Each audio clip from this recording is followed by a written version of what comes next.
voltamos aqui ao nosso módulo 3, parte 2. Os sapiens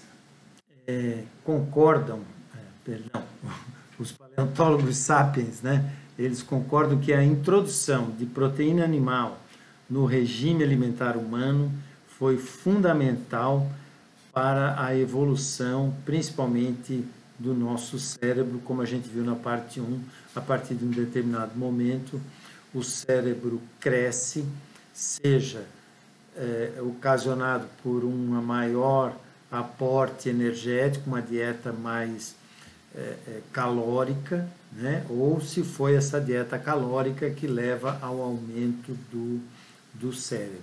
Mas uma coisa é clara, é que o homem primitivo, desde os neandertais e os sapiens, há uma preferência pela caça de animais de grande porte. Há evidências de que essa preferência por animais de grande porte tenha não só a busca de alimentos como razão, mas também a divisão social, a questão social do abate de um grande animal. Esses grandes animais eram capazes de fornecer presas, né, como marfim, dentes, para a construção de ferramentas, a pele para a produção de roupas, de abrigos, né, e tinha a questão da gordura, dos órgãos, vamos chamar assim, órgãos moles, como fígado, coração, intestino, rins, capazes de servir como fonte imediata. Provavelmente esses órgãos moles eram ingeridos logo após o abate do animal e, posteriormente, esse animal era esquartejado, repartido e levado para onde esse clã se encontrava, e aí a gente tinha a questão da divisão do trabalho, da divisão da comida, mas principalmente uma característica extremamente importante a esse homem antigo foi o altruísmo, a capacidade de se doar pelo outro. Então, aparecem os mais velhos do clã participando também de todo o processo, seja cuidando das crianças, dos mais jovens, né? Há também indícios de que nesse final do Pleistoceno, do Pleistoceno, né? Por volta aí de 12 mil anos, ou um pouco anterior a isso, 30 mil, 40 mil anos, que o lobo passa a ser domesticado e chega é transformado, evolui para o cão. E há um artigo publicado ainda esse ano, em janeiro desse ano, que dá conta de que a carne magra, uma carne que, primeiro, a carne sim, ela é de difícil digestão, né? Então havia uma preferência desses nossos ancestrais por alimentos com alto teor de gordura ou com uma composição histológica, anatômica um pouco diferente e, consequentemente, na composição química, né? Proteínas, né? Tecido liso, em vez de ser musculatura lisa, em vez de ser musculatura esquelética, né? Então, essa carne magra era deixada e os lobos, então, vinham participar também desse banquete ocasionado pelo abate de um grande animal. E foi essa constância que, num determinado momento, o lobo é transformado em cão, e aí sim o primeiro animal a ser domesticado, né? Então, estudos apontam que o crescimento do nosso cérebro ele continuou às custas de uma perda de potência muscular. Nós vamos ver 20% do nosso metabolismo basal é para potência muscular, ao contrário, por exemplo, de 40% nos gorilas. Outra coisa é o encurtamento do intestino, né? Ou o intestino único, ao contrário, por exemplo, dos ruminantes, que tem mais de um estômago, ou o gorila que tem um intestino gigante, por isso tem aquele abdômen proeminente, né? E também, não só por uma dieta, mas também pela domesticação do fogo, a partir do momento que o homem passa a ingerir alimentos cozidos, né? Então, alimentos volumosos, de baixa digestibilidade, requerem um tamanho de intestino muito maior, né? Então, há vestígios aí do fogo há pelo menos 1,5 milhões de anos. Richard Wrangham é um paleontólogo, nós vamos ler muitos trabalhos do Richard a respeito do uso do fogo e o quanto isso favoreceu a assimilação de nutrientes, né? Deixa isso lá para o próximo módulo. Então, o que acontece? Esse grande cérebro em relação ao tamanho do corpo surge a partir da disponibilidade energética causada pelo quê? Pela melhora da qualidade dos alimentos, pelo fogo ou pela busca de grandes animais. Ajuda do grupo na criação e educação das crianças. Então, quando o homem pode ter os mais velhos cuidando das crianças, homens e mulheres em idade ativa saem em busca dessa disponibilidade energética. E a alteração no metabolismo para facilitar o armazenamento de gordura para evitar períodos de penúria, né? Esse cérebro grande também é consequência de outras questões. Do nosso crescimento lento, uma reprodução tardia, então isso faz com que há uma redistribuição energética dos órgãos vitais, então isso que está falando ali, uma diminuição do tamanho do intestino, da relação entre área ou comprimento do intestino com área ou tamanho corporal, né? Menor dispêndio para a locomoção por conta da evolução do bipedismo, com um bipedismo integral, né? Então, tudo isso aqui levou a uma redistribuição energética nos órgãos vitais, metabolismo basal menor e também aumento na disponibilidade energética e leva a um aumento do cérebro, que por sua vez leva a um aumento na capacidade cognitiva e capacidade de interação com o meio. Então, isso aqui é uma tabela de um trabalho de 2018, que traz aqui o comprimento do intestino e o comprimento do corpo. No gado é 20:1, no cavalo é 12:1, no cão é 6:1 e nos seres humanos de 5:1. Então vejam que a relação vai diminuindo quando chegamos no ser humano ou em carnívoros, né?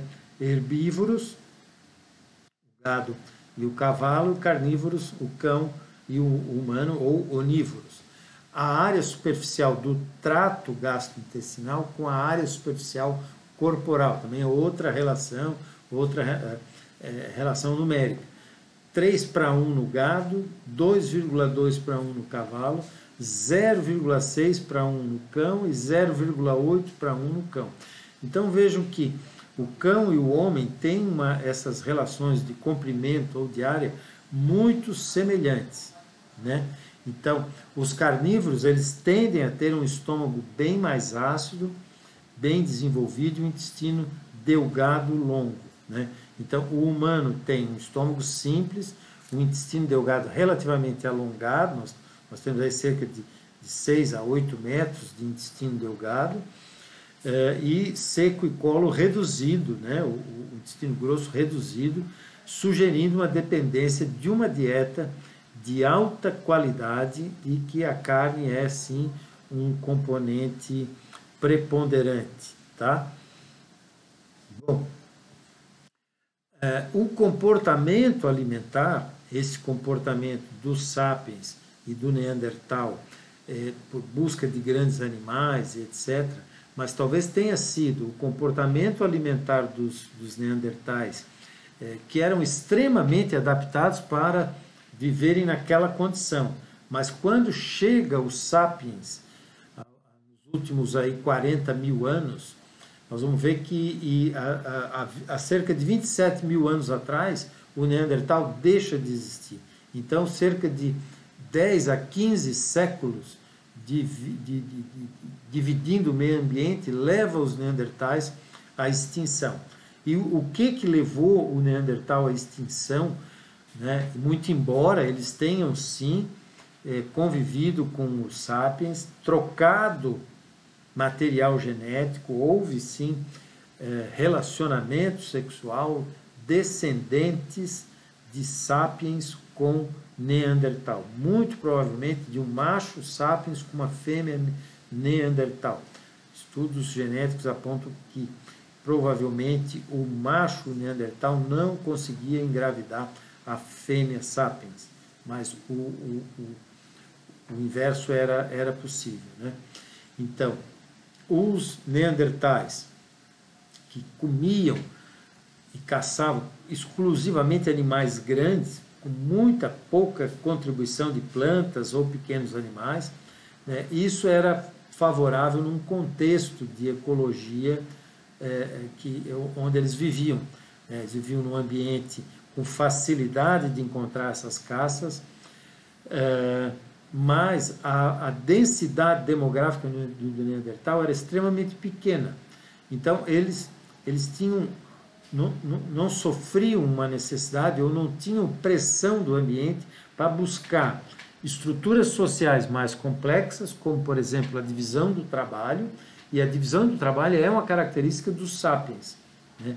Então, essa adaptação maior dos sapiens e a capacidade de se adaptar ao ambiente foi com que fez que os sapiens permanecessem na face da Terra e o Neandertal, a partir dessa competição com os sapiens, perde essa competição e entra em extinção, né?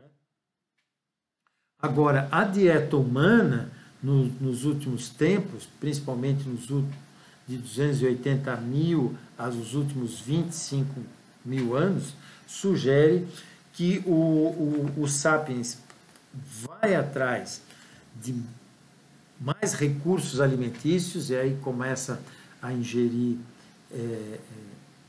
peixes, moluscos, desenvolve tecnologia especializada, como projéteis, lança, também uma organização social mais sofisticada e uma divisão sexual do trabalho que permitiu a eles adquirir uma variedade mais ampla de alimentos, né? Então, o nosso humano moderno, que surge aí a partir dos últimos 190 mil anos para cá, traz consigo dois grandes benefícios, né? Um custo reduzido associado com a caça devido à sua tecnologia complexa. Tecnologia essa que envolvia não só o uso da pedra lascada, do biface, da lança, mas também a tecnologia social, a capacidade de atuar em grupo, né? O sapiens antigo tinha essa característica, o altruísmo, a capacidade de se doar para o grupo, né? E com isso, também a capacidade adaptativa de buscar mais tipos de alimentos, inclusive raízes, tubérculos, e aí isso entra como parte da dieta dos sapiens a partir daí. E isso então leva ele a um aumento da população. E também a partir de uma nutrição mais rica, não só proteína, mas também com amido, com carboidratos, né? E essa dieta mais diversificada leva ele também a ter uma menor mortalidade, tanto de mães quanto de bebês, né? Nós vamos ver aqui que no final do Pleistoceno, nesses últimos 11 mil, 12 mil anos, nós vamos encontrar vários sítios arqueológicos. Aqui a gente cita um que é o extremo sul da África do Sul, vários sítios arqueológicos, né? Mas não só aqui na África do Sul, e aqui estão micografias de fogueiras, lareiras, com a presença de parênquimas, de amidos, encontrados em camadas profundas de locais que serviam de fogueira. Mas onde isso foi encontrado? Nós temos registros de semente carbonizadas há cerca de 60 mil anos na Austrália, inhame no sudeste da Ásia, raízes e tubérculos na República Tcheca, vestígios de fornos de terra, onde hoje é o Canadá e os Estados Unidos, com cozimento de lírio e também de arroz, um arroz nativo lá, arroz do banhado, que não é o gênero oriza, e principalmente um encontro em 2018 de uma espécie de um pré-forno e de uma descoberta, digamos assim, anterior ao que a gente costuma ter na literatura com o surgimento da agricultura, mas um pré, digamos assim, pão, um uso anterior ao que se conhecia da panificação, provavelmente não de agricultura, mas de grãos catados, onde hoje é a Jordânia.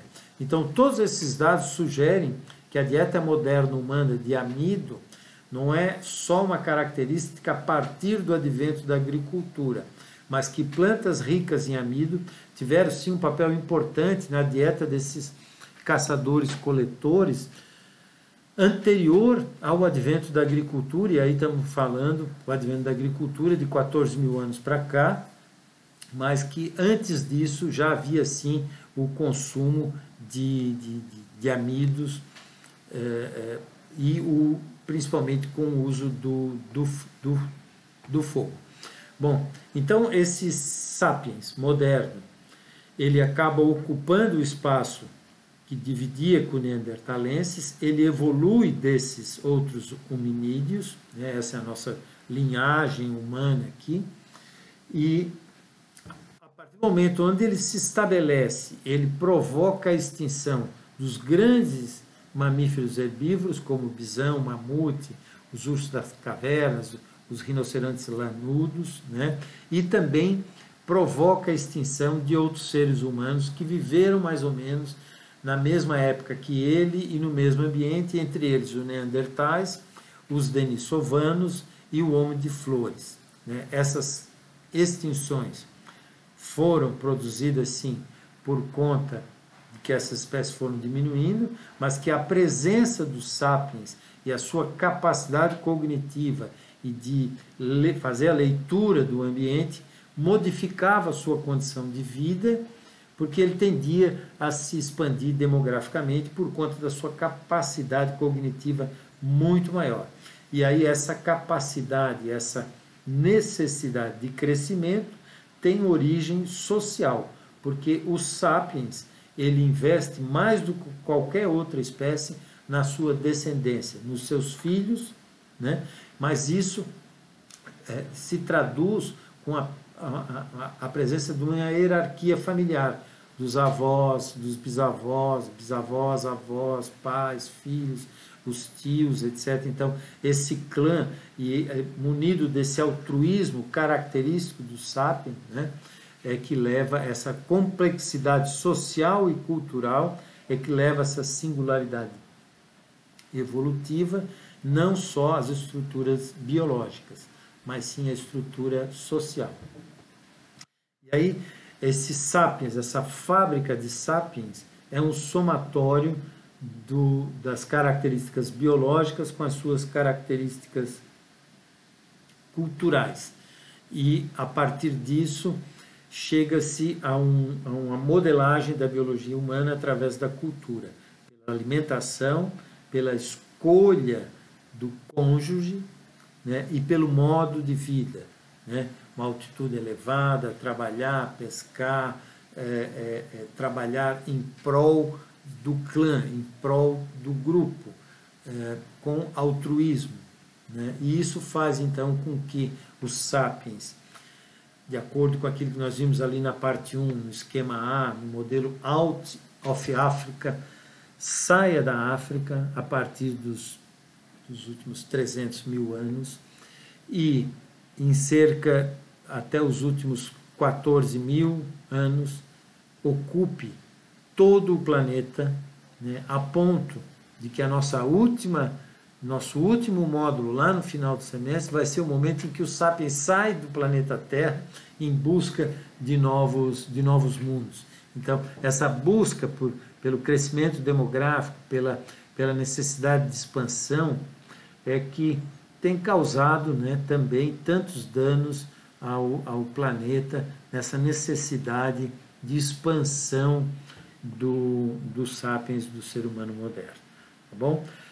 Até o próximo bloco com a origem do fogo e o controle do fogo pelos Sapiens e as consequências que isso trouxeram à evolução e à nossa característica anatômica e fisiológica. Um grande abraço!